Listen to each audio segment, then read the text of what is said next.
tonight's big story. Special Police Battalion stormed the properties of Apollo Kiboy in Davao in the wee hours of today to arrest him, but the fugitive was nowhere to be found. Senate President Escudero suspends the construction of and orders a review of the new Senate building in Taguig after finding out the budget has ballooned to 23 billion pesos. And lawmakers and teachers groups criticized President Bongbong Marcos's order to include the Bagong Pilipinas hymn and pledge at weekly flag-raising ceremonies. Welcome to the show. Good evening. I'm Virginia Lake. I'm Pauline Verzosa. And I'm Sean Yao. Heavily armed police swooped in on the Kingdom of Jesus Christ compound in Davao in the wee hours of the day in an attempt to serve the warrant of arrest against the fugitive Apollo Quiboloy and his co-accused. A special battalion comprising officers from CIDG and PNP also simultaneously stormed the other properties of Kiboy, including Glory Mountain, where they had to force their way in. But the pastor was nowhere to be found. In the Kingdom of Jesus Christ compound in Buhangin, Davao City, hundreds of Quiboloy's followers protested outside, even harassing our reporter Ril Montalvo and his team. Here's Ril with a big story tonight. This morning, followers of Pastor Apollo Kiboy gathered in front of the Kingdom of Jesus Christ compound in Davao City. A show of support for the pastor amid the issuance of arrest warrants against him and 5 others. Authorities for the third time tried to serve the warrants today on the back of child abuse, sexual abuse, and human trafficking charges filed against Kiboy by the Davao and Pasig City Courts. On standby were policemen from Northern Mindanao, Socsurgen, and Davao, as well from the Special Action Force and CIDG. Air assets were also seen circling the area. As authorities approached the compound, tensions flared. Legal counsel. Even our team was harassed by Pastor Kiboy's supporters. Amid the tensions, a member of KOJC got hit in the face when they tried to block the police officers. Natamakan kong combat shoes po gikan sa taas sa fire truck po ng SAF po. Kasi po wala na pong ladder no. Wala na po siyang ibang matungtungan. Siguro ako na lang din po yung natungtungan niya. So ito, kaya po ganito po yung nangyari. You will send full battle gear po ng mga kapulisan. Nabigla po kami. Prayer po namin dyan sa loob . Eventually, authorities were able to enter the KOJC compound. They searched the premises but were unable to find Kiboy. They also searched for the pastor in his other properties like the Glory Mountain and the Prayer Mountain. In the CCTV footage, you can see how authorities forcefully opened the gate to Glory Mountain after its guards refused to let the policeman in. Other members of KOJC were arrested for bearing sharp objects including an axe. Even the KOJC compound in Malungon, Sarangani was searched, but again, no Kiboy. Kiboy's camp, however, questioned the legality of today's operation. Bawal po ito sa ating saligang batas kasi ang hawak lamang po nila ay arrest warrant, hindi naman po search warrant. Hindi po pwede na arrest warrant lang ang dala mo, napapasok ka sa isang gated na facility. Illegal po ito. The PNP, for its part, called on the pastor supporters to let them do their job. Nananawagan po tayo doon po sa mga supporters at sa mga kaibigan ni Pastor Kiboy doon po sa mga lugar na nabanggit po na ang intention po ng Philippine National Police ay i-implement po yung warrant of arrest na inisyu po ng ating mga korte. So ang pakiusap po natin ay maging mahinahon po tayo lahat. Ang inyong pong kapulisan ay nandoon po for official discharge of their duties. Wala pong anumang hangarin ang ating kapulisan na magkakaroon po ng anumang sakitan at anumang pagkakagulos. Currently, authorities believe that Pastor Kiboy is still in the country as there is no indication that he has fled. For News 5, Ril Montalvo, we are One News. To talk us through exactly what happened earlier today, we have with us on the show now Police Major Catherine Dela Rey, spokesperson of the Davao Regional Office 11. Police Major Catherine Dela Rey, good evening. Thanks for being with us today. Yes, good evening, Ma'am Sean, Ma'am Regina, and Ma'am Pauline, and thank you for having me in your program po. Magandang gabi po sa inyo lahat. Major Dela Rey, can I have you react first and foremost to what the counsel of Apollo Quiboloy said just then in the story that we ran? He says what you did was illegal because the police held only an arrest warrant for Quiboloy and his co-accused, but not a search warrant, and that that was illegal because you entered the premises. Now, what we did today is a implementation of a lawful order from the court to serve the warrant of arrest against Pastor Kibuloy and his Q accused or the 5 others. And our move to enter the premises is lawful in the sense that we are there to serve the warrant of Pastor Kibuloy to search the place if indeed Pastor Kibuloy and the 5 others are there. And even in the rules on criminal procedure section 11, it says that the right of officer to break into building or enclosure. It also says that an officer, in order to make an arrest, either by virtue of warrant or without a warrant, as provided in Section 5, may break into any building or enclosure where the person to be arrested is or is believed or reasonably believed to be. If he is refused admittance thereto after announcing his authority and the purpose. So in-announce naman po namin yung authority namin, yung purpose namin doon to serve the warrant of arrest. Thus, we have the lawful order, we have the right to enter the premises to search for Pastor Kibuloy and the 5 other co-accused in the warrant of arrest.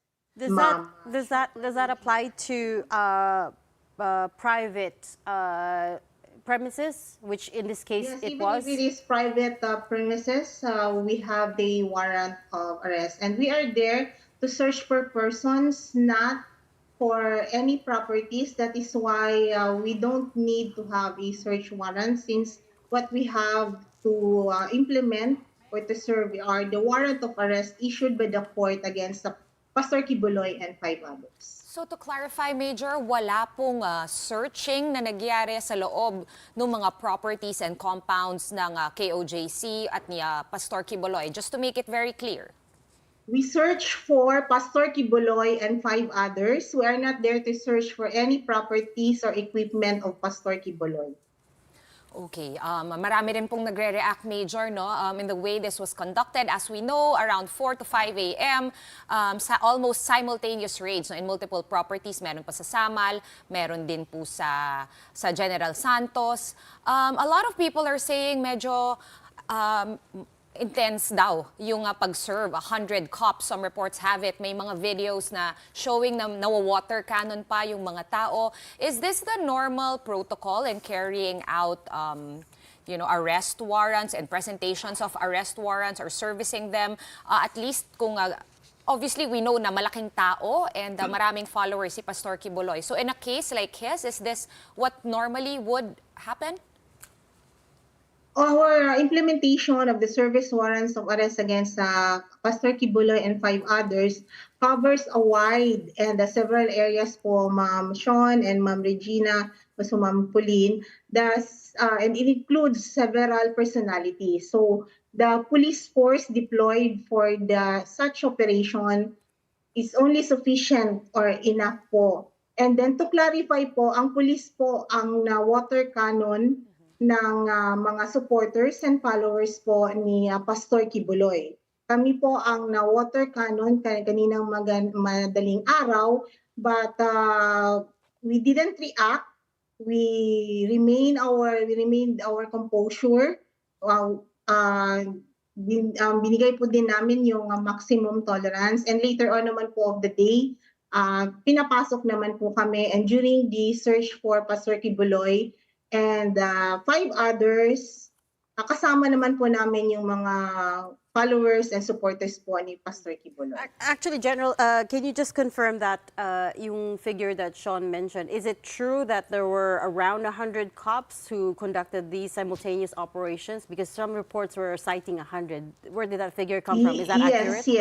Yes. For the 3 areas that we search or we serve the warrants of arrest. So total, mga ilan? We're talking about 100 What's the final number? Do you know?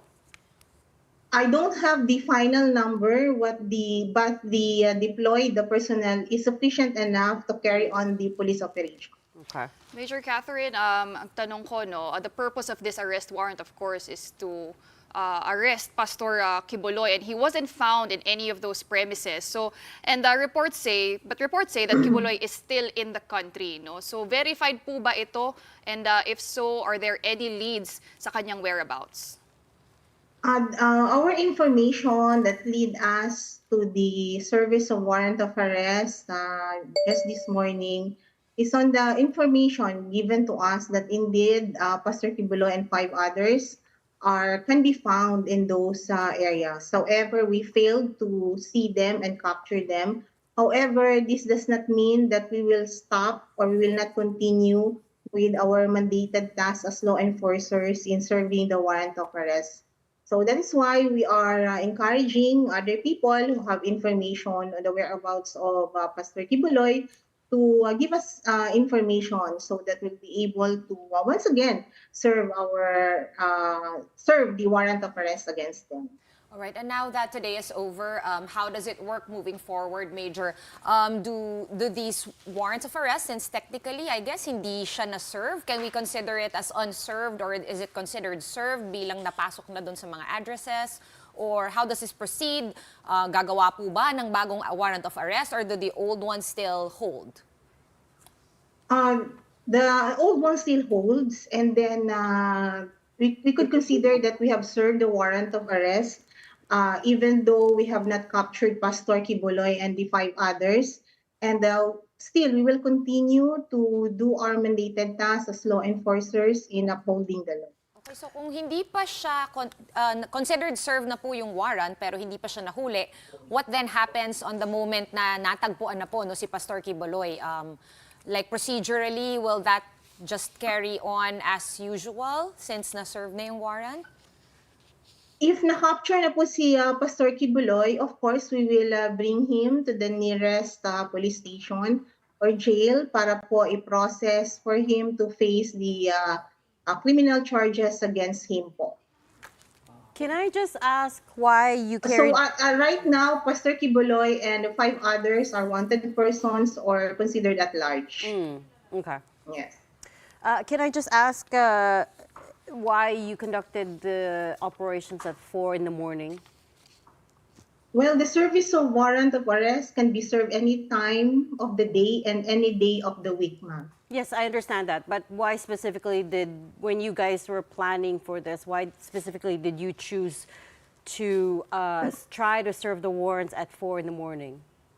That is still part of the tactical strategy or for the police operations, ma'am. So there was a cause behind it. Nisha, it's not a random time that you picked and said Yes. maybe we'd have better chances of catching him. Major General, you started this interview by saying that you had reasonable grounds to believe at that time when that Kiboy was at the Kingdom of Jesus Christ compound in Buhangin, and yet he was not there. This is the 3rd time that you've tried to serve the arrest warrant to him, and again, it's failed. Give us a better sense of how difficult this is turning out to be. So we are basing our operations on the informations we received on the ground, and any information that we have to act on it, ma'am. So we cannot just ignore any information that we have that Pastor Kiboy and 5 others are at these places, not necessarily these 3 places. It can also be elsewhere around the country. And it is not only the police of Davao Region can serve the warrant of arrest. Any law enforcers that can serve the warrant of arrest issued by the court against Pastor Kiboy and 5 others. So this came from a tip, is what you're saying? Yes, it came from the informations. Okay. And as Sean was asking, what happens now, though? You said you had reason to believe when we had General Marbil on the show also on Friday. He said you have every reason to believe that Kiboy was still in the country. But again, it's looking he's looking very elusive at this point, right? Again, this is the third time you've Yes. tried to serve the arrest warrant and still nowhere to be found. Do you have reason to believe that he might be being assisted by people in the know? We cannot say that, ma'am. Rest assured that the Philippine National Police are doing its best to capture Pastor Kibuloy and 5 others as part of our mandated task as law enforcers. Thus, we appeal to the public for any information. And of course, it is much better if Pastor Kibuloy and 5 others will surrender and face the criminal charges filed against them. Okay, we're going to have to leave that there. We'll keep following this story. Thank you so much for your time tonight. Davao PRO 11 spokesperson, Police Major Catherine Dela Rey. Authorities say they've found more evidence of illegal activities inside a Pogo hub in Porac, Pampanga, including torture rooms and cybercrime equipment. Rainiel Pawid with the details. It's been 4 days and authorities continue to uncover evidence in this 10-hectare Pogo hub in Porac, Pampanga. After securing a warrant to search the place, personnel from the Presidential Anti-Organized Crime Commission and other law enforcement officers had been making rounds since late Friday night and over the weekend. Their findings revealed the sinister operations going on inside the compound. Operatives have also gotten hold of a Chinese national identified as Wu Lifeng, who may have key information about the illegal activities happening inside the hub. This person is also a wanted fugitive in China. Authorities found photos of dead Chinese nationals and other incriminating evidence in his cell phone, including a video of what appears to be Pogo workers leaving the premises. Pinakalat niya na, takas na. So nagtakbuhan na, di ba? Tapos siya naman, binidyo niya yung tumatakbo para mag-report siya doon sa boss niya na nag-aalisan na yung mga tao. Over the weekend, authorities also found around 200 computer sets and several cell phone units, fueling suspicions that the hub is also running love scam operations. Authorities also believe that syndicates are running a prostitution den and are incorporating torture inside the hub. PAOK said they found bloodstains in some of the rooms as well as torture equipment like metal baseball bats and metal sticks. They also had specific entry and exit guidelines specially for bringing in girls. Kasi nga self-contained community yun Para di na lalabas sila, doon na lang sila. Kasi may mga restaurant doon, may mga sauna, di ba? May mga kwarto sila doon. Ba't ka pa lalabas? Kumuha ka na lang ng mga babae, di ba? Oo, karamihan doon Pilipinas. Meanwhile, the LGU of Porac admits to having a hard time accessing the area themselves. The town mayor also confirmed that the establishment has no permit because it was in the negative list of the Bureau of Fire Protection. Ala na ka man authority po gawin nyo. Dahil PAOK TF, kailangan din pa po in search warrant. Baka ka makalog ka rin. Ikatamo, dinidya mo po in power tamo. Kaya katamo, nung wala naman po magreklamo at never at ala naman po ni Betong na nagreklamo kaya katamo na they are a victim of human trafficking, torture, prostitution, or yayalwang violation o violence o crime. Karin keng Pogo niya po makananutang maka. As of today, only 21 of the 46 buildings in the compound have been searched. PAOK and other law enforcement personnel will continue their operation up to the last building. For News 5, Rainiel Pawid, we are One News. We're going to pause for a quick break. Right after that, Senate President Cheese Escudero suspends the construction of the new Senate building in Taguig after finding out that the cost had ballooned to more than double of the initial budget. The details when the big story returns. Keep it here.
You're still watching the big story here on One News. Senate President Cheese Escudero has suspended the construction of the new Senate building in Taguig after he found out it was going to cost nearly 3 times more than initially projected. The building was initially bidded out for 8.9 billion, but now the budget has already climbed to 13 billion pesos, and Escudero says it will take another 10 billion to finish it. Hindi questionable, nauuhiyan lang ako. Nakakagulat at masama sa panlasa, nagagastos ng ganito kalaki ang Senado para sa aming magiging bagong tahanan at opisina. Wala akong binibitiwang akusasyon laban kanino man, subalit nagulat lang ako at hindi naging magaang natanggapin ko bilang tagapangulo ng Senado na gumastos ang pamahalaan mula sa kaban ng bayan ng ganito kalaki. Escudero says he's asked Senator Alan Peter Cayetano, as head of the Senate Committee on Accounts, to suspend payments on the construction of the new building until the review is completed. Escudero also says employees likely won't be able to move in even next year, let alone this September, as was the original plan. Hindi totoo na makakalipat tayo sa bagong gusali, lupa at building ng Setyembre. Hindi rin totoo na aabot tayong makalipat bago matapos ang taon. Kahit hanggang 2025, sa palagay ko'y hindi pa rin. Dahil marami pang bagay na kailangan ihanda.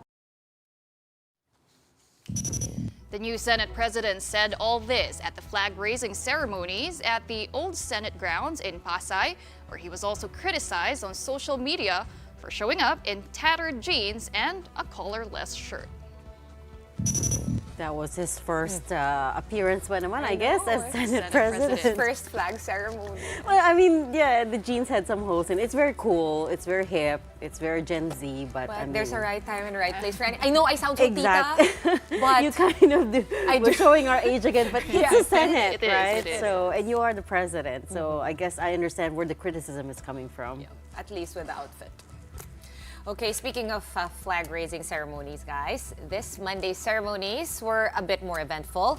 That's after President Marcos ordered government agencies and schools to include the Bagong Pilipinas hymn and pledge at weekly flag ceremonies, something that did not go down well with teachers groups. Maricel Halili with that story.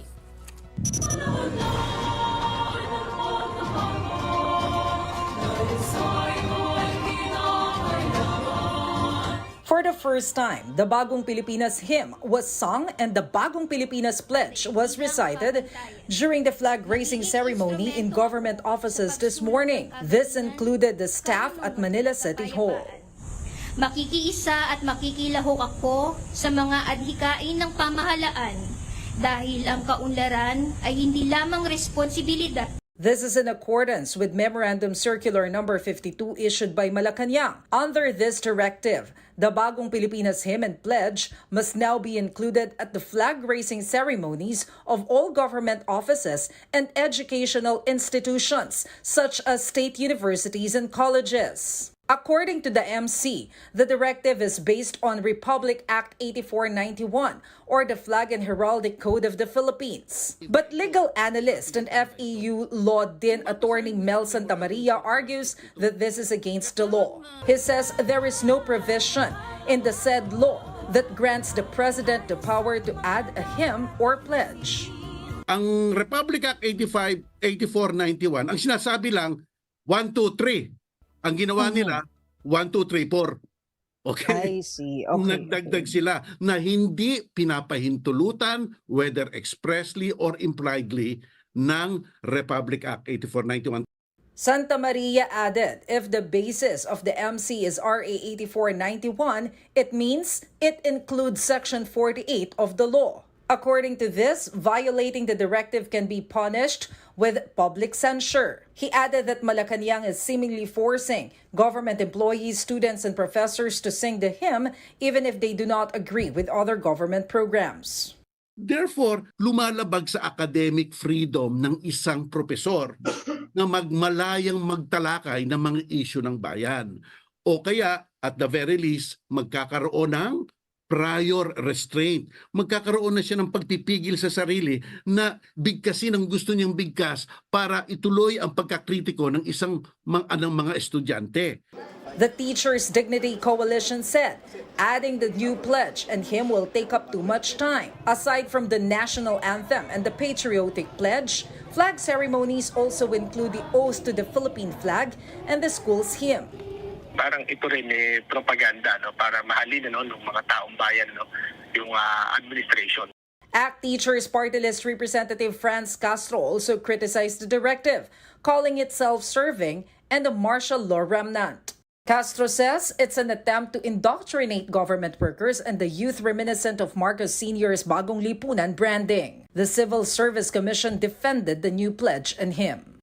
Yung mga prinsipyo, ang mga sinusulong naman itong mga principles, ang sinusulong naman ito na yung adhikain nito, yung sinusulong niyang gustong ma-internalize ng ating mga government workers is something that is in a positive note naman. It is something that makakatulong sa pagserbisyo ng ating mga government employees. One News has sought comment from Malacanang but they have yet to respond. For News 5, Maricel Halili, we are One News. Miru Systems gave Comelec officials and members of the media a tour of their plant in South Korea today. Comelec Chair George Garcia says they're there to find out if Miru can deliver on its promise of producing over 100,000 vote counting machines for the 2025 polls. Our reporter Mon Gualvez joined the expedition to South Korea and joins us now with the details. Mon, what do you have? Ladies, I am reporting here from South Korea, where we were provided a tour of Miru Systems plant where they manufacture the automated counting machines or ACMs. This inspection comes amid concerns over Miru Systems' credibility and qualifications as the automated election systems provider for the 2025 midterm elections. From small parts of the machines to the assembly of thermal printers, scanners, and even the screens. These are just a few of the things personally observed by Comelec Chairman George Garcia, along with the large delegation from the agency at the actual plant of Miru Systems in Anyang, South Korea. Miru also showed the machines they use for past elections in other countries. Napatunayan natin na ang Miru talaga ay isang manufacturing company pala ng mga automated counting machines. Nakita rin namin na handang-handa pala sila na talagang i-deliver sa atin yung 110,000 machines na kakailanganin natin sapagkat on time at saka yung timeline nila ay sadyang sinusunod. The Comelec notes that this is the first time in history that they were shown the actual assembly of counting machines for the elections. Overall, the agency says they were satisfied with the manufacturing process. I am impressed by the speed in which they produce the machines kasi with just that stress test na ginagamitan ng makina na hindi manual, mas mabilis makakat ng more than 50%, 70% yung bilis ng proseso and the accuracy is 100% accurate compared to the manual na ginagamit natin dati. Miru says they decided to open up their plant for Comelec and members of the media to address concerns against the company. We would like to minimize any suspicions that anyone might have regarding our productions. So we want to be fair and transparent from the beginning. We have nothing to hide. The Comelec also assures the public that they will continue to focus on the source code review of the machines. Yan kasi ang utak, yan kasi ang pag-iisip ng makina. And therefore, kinakailangan makapasa muna siya sa international certification kasi ang offer nga po kasi ng Miru, gawing public ang source code, i-download sa Comelec website. So medyo, again, napakagandang offer po yun, kaya lang siyempre yung security pa rin ang ating iniisip. Miru says that they can produce up to 1,400 units per day after the quality assurance stage where scanning, recognition, and entry of the ballots into each ACM are checked. They claim that this is sufficient to complete the required 110,000 units by December. Earlier, the Comelec requested last-minute changes to some aspects of the automated counting machines. These include adding labels indicating where the printed election returns will go and simplifying the QR code that shows the total number of votes. The Comelec also wants the removal of the initial option that allows ballots to be returned to the voters. Sapagkat sa ating palagay, kahit mag-time and motion study tayo, it will unduly delay the voting process. Napakatagal po namang aabutin yan. Dapat po, ang ipakita na lang sa botante yung picture ng kanyang balota. 15 seconds doon sa harap, tapos yung likod, yung party list, 5 seconds. Ladies, by the end of the tour, the COMELEC advised Miru to create a memorandum of agreement together with the company that will lead the transmission. Miru says they have coordinated with local company I1 for this requirement. Ladies. Thanks so much for that update. Mon Gualvez from South Korea. Pausing for another quick break. Up next, with more than 30 million national ID cards still unprinted, the government makes a big push for the digital version instead. We'll discuss this with DICT Assistant Secretary Aboy Paraiso when we return. Keep it here.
Welcome back. You are still watching Big Story here in One News.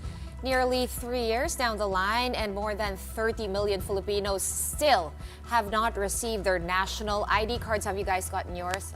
Not. No, I know you're the one. No. No, so I'm the only, okay, 1 out of 3 here on the show. So the government is now trying to push the digital version instead. Let's discuss this some more with DICT Assistant Secretary Aboy Paraiso. He joins us again tonight via Zoom. Asek Aboy, good evening. As usual, thank you so much for joining us. No problem. Thank you, Sean, Regina, and Pauline for having me here. Oh yeah, now we invited you on a good note. No cyber Yeah. hacking incident this time. No No hackings. scams. Wait, See, the let's hold on. atmosphere is more relaxed now. So. Okay, so we all know that it got a lot of coverage in the news on social media. We had PSA or National Statistician Dennis Mapa, of course, pushing in an event earlier today the digital version of the national ID. Tell us what are the powers of the digital ID version vis-a-vis the actual physical card, and can everyone expect, no, lalo na yung 30 million Filipinos who still have not received the physical ones, that these digital ones will be honored and then can be used the same way as the physical one? Well, yes. The president, during late last year, met up with the ICT, the executives of the ICT and the PSA, for us to instruct us, the ICT, to help out the PSA in rolling out the PhilSys system or the national ID system, wherein we responded immediately. And in fact, I think last June 10, we officially launched the digital form of our national ID. As you said, ito ho ay tatanggapin ho ng mga ahensya ho ng gobyerno.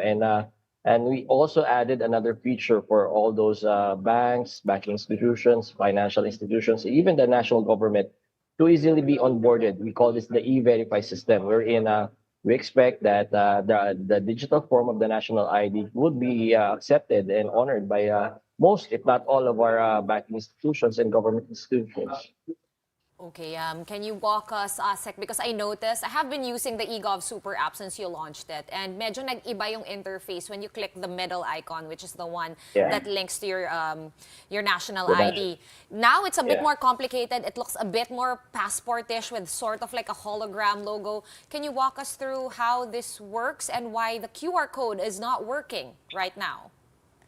Well, the QR code, baka when the time that you tried it, it stopped working. But right now, because of we updated our system, it might be working now. But more or less, you see those holograms, as you said, and the barcodes. These are all security features in order for us to build a single trust system. When you say a single source of truth and a trust system, it means that pag ito ho ang pininisintan nyo doon sa mga banking institutions, at nakita ko yung mga security features na to, which they can verify using various systems and applications din po, they would know if this the digital ID or your digital form of your national ID is the legitimate one. Kasi we try ho na for various reasons na we try it na baka mapeke or baka ho ma-clone. So we try to put as many security features as we can on the national ID system, being that it would be considered as the single source of truth for many of our institutions. Asik Aboy, since all these personal and private information will be, very accessible nga, in the digital space, how can we ensure the protection of all that information given the past incidents of data breach and mga hacking nga in government agencies' websites like PhilHealth, PSA? So just how can we protect all these data online? Pinaiting naman ho natin, we strengthened our cybersecurity capacities when it comes to the PSA database system. Let's all remember, let's put things in context that, the custodian, as mandated by law, is still with the PSA. Kami lang po sa DICT are there to help provide the digital form of our national ID, but the custodian of such data and the safeguards of those data are still with the PSA. However, the DICT, in constant communication and cooperation with the PSA, has instituted several guidelines, and we help them improve their technical capabilities and their cybersecurity posturing when it comes to protecting these data. Does that include buying, what do you call this? The software, the antivirus software, which, by the way, that was a problem last time with PhilHealth. They didn't have updated antivirus software. Does strengthening the infrastructure involve buying software, buying infrastructure, paying more for these data centers, more secure data centers? Yeah, to be fair naman po sa PSA, they already have certain measures in place with DICT in its partnership with the PSA, tested the systems, and whenever we found any vulnerabilities, we made it known to the PSA and helped them remediate. Tapos naman we recommended some safeguards that needs to be put in place in order for us to, protect these data. Tama ho kayo, these data are very valuable and they must be safeguarded. In fact, there's a whole new law. There's a law when it comes to data privacy, so we take that very seriously. Asik Aboy, since you're here na rin, no, when I use the eGov Super App, usually yung application ko lang dyan pag dumadaan-daan ako sa airport kasi doon mas mabilis tsaka nakasave na yung data ko, right? But I've been wondering kung yung ibang government agencies ba na on-board na rin yung mga serbisyo nila sa eGov Super App because it has been a while since we had an update on that. Tama po. Ang pinaka-prominent feature ng frontline services ng eGov Super App would be its e-travel feature. But marami na tayong memorandums of agreement and memorandums of understanding with other government agencies. I believe that 2 other government agencies already have onboarded their frontline services. That would be the GSIS for government employees. And as you said, yung PhilHealth natin is naka-onboard na ho dyan. So I don't know if completely onboarded na ho sila, meaning that you can I know for sure you can see your data there. You can verify your data there. But when it comes to your application for your benefits, I'm not sure. I have to get an update from the eGov unit of the ICT. But rest assured, I'll update you then once I know you know. What's the recourse for people who don't have smartphones, who aren't able to download QR codes, for instance, or who aren't able to download the eGov app, right? So what will happen to them? Yun naman again, this is in partnership with PSA. We were tasked to help PSA to roll out the digital form of the IDs. It doesn't mean that they will no longer issue the physical form. So mag-i-issue pa rin sila ng physical form ng national ID system po natin. Would you know, Asik Aboy, kung the reason bakit puspusang hinanda tong digital version is because lalo pang matatagalan daw ba yung mga cards? I know this is not your department, but baka lang... You have to ask the DSP. I know, but baka lang may alam kayo. Baka may magalit din, no? Pero no, in all seriousness. No, we were tasked to help roll out naman ho. Kasi nga medyo matagal because of the several challenges of the PSA.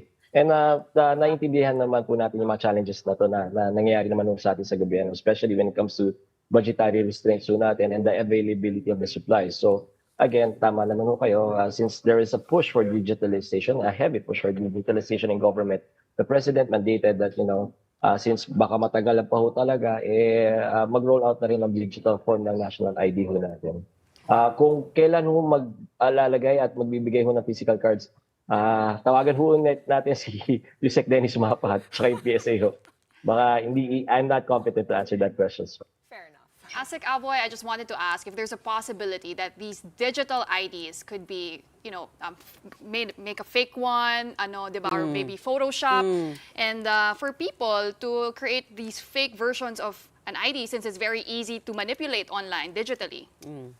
Well, they can try. Kaya we have several beta testing and we have several versions of the digital form of the ID. But again, we have put enough safeguards and enough security features in the digital form of our national ID. So it can easily be verified now by the end users. When I say end user, whether it's a bank or a national government agency that accepts the digital form of the national ID as a valid form of identification for various transactions. Asik, quick follow-up lang, no? What if merong establishment like a financial, usually banks lang naman yan and government agencies that reject some applicant who's using only the digital copy in the absence of the physical copy. Who can they go to? Yeah, as usual, that's always the problem with the execution. It is. Well, the primary agency nga with regards to the implementation and enforcement of the national ID system would be the PSA. However, we also have a complaint center and a consumer protection center, complaint unit here in the DICT. So pwede nyo rin kami tawagan so we can coordinate with the PSA. I'm expecting pag completely rolled out na to, there will be some amendments to the IRRs of these laws para naman to force and to mandate these institutions na talagang i-accept yung mga yung digital form ng ID natin. Right now, it's like on a voluntary basis pa lang naman. Okay, sorry, my last question is coming from the control room. No, but driver's license. Wait. Can you just share the number of that hotline as well as which social media channels people can reach you by? Well, sa DICT, it's 32. It escapes me right now.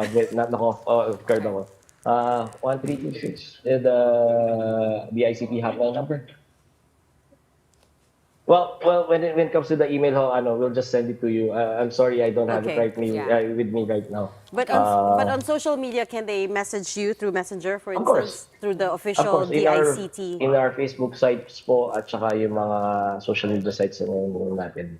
Okay, that would be much, much easier for everyone, I believe. Lastly, may mga nagtatanong... 1326, there you go. Okay. 1326. The hotline is 1326. So kung may hindi mag-honor, pwedeng tumawag sa 1326 or mag-message sa mga socials ninyo. Last question, driver's licenses. Asik Aboy, magkakaroon din ba ng ganitong version, digital, that's valid, and hindi pwedeng tanggihan ng mga traffic enforcer? Right now ay nakikipag-ugnayan at nakikipag-usap po tayo sa LTO, Land Transportation Office. But unfortunately, we have not come to anything conclusive right now. But hopefully, magkaroon tayo ng agreement with them that, we can roll out their digital form of the driver's license then as well. Kasi the ICT is always here to help. We're always ready. Nakahanda naman kami sa kakaling kailanganin yung tulong namin. Pero we won't force ourselves upon our other government agencies. We respect their independence and their respected jurisdictions. Okay, very well said. So far, bottom line, not for sure anytime soon yet, but you're always open. It's a driver's license, yes. Okay, yes, a driver's license. But national IDs are all online. Thank you so much for joining us for more good news tonight. DICT Assistant Secretary Aboy Paraiso. Thank you.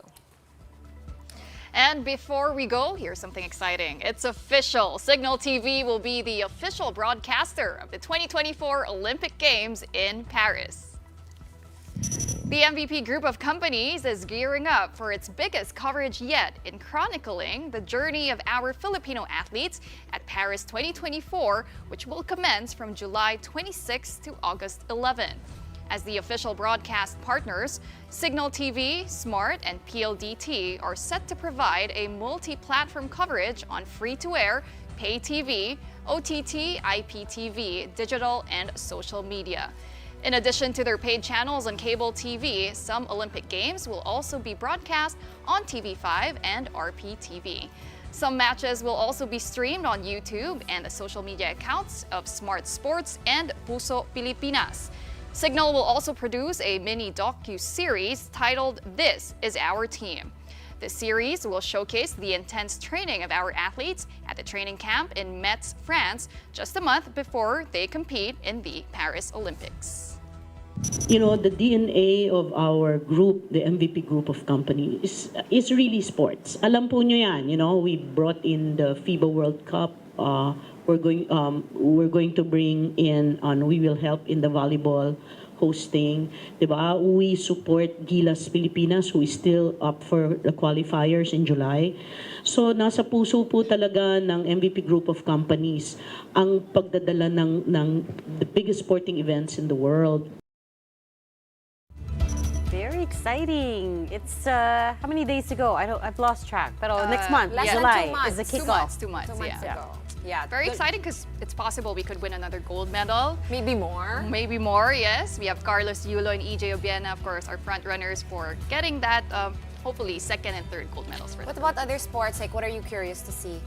I know you've been covering sports, so I'm sure you're following and you're invested in these Well, stories. boxing. I'm really eager to see if we can finally win a gold medal in the From Nesty and Carlo. From Nesty and again. Carlo, because we've always won silver, bronze, but we have yet to get a gold, and I think we have a strong chance in boxing. Oh yeah. Any other sleeper sports there? Like, I don't know, skating maybe. Swimming. Didn't they introduce some new archery. sports They this year? have, I think, breakdancing, right? Is it? Breakdancing? We'll have to check, but I that's don't think interesting. anyone qualified from the Philippines for breakdancing, right? Maybe it's an exhibition sport, offended. so Maybe soon. Oh, good news though, we did have someone qualify for the Paralympics. yes, we have Just one? person who qualified. So that's one thing to watch then. Well, maybe we can somehow interview that person. Yes. I'm very That would be curious to know about But that. it's less than it's less than a month, isn't it? Or no? You said 2 months. July 26th. July. End of That's July. right, July. Oh, yeah, so it's yeah. already June 10th. So it's just a little over a month. It's kickoff to the Paris Olympics. Just So about lots 6 weeks, to watch out. actually. Yeah, lots to watch out for. Right. All of this excitement. It's only Monday, but that's it for the big story tonight. Join us again for the rest of the week. We are One News, all sides, all the time. Thanks for tuning in. Have a good night.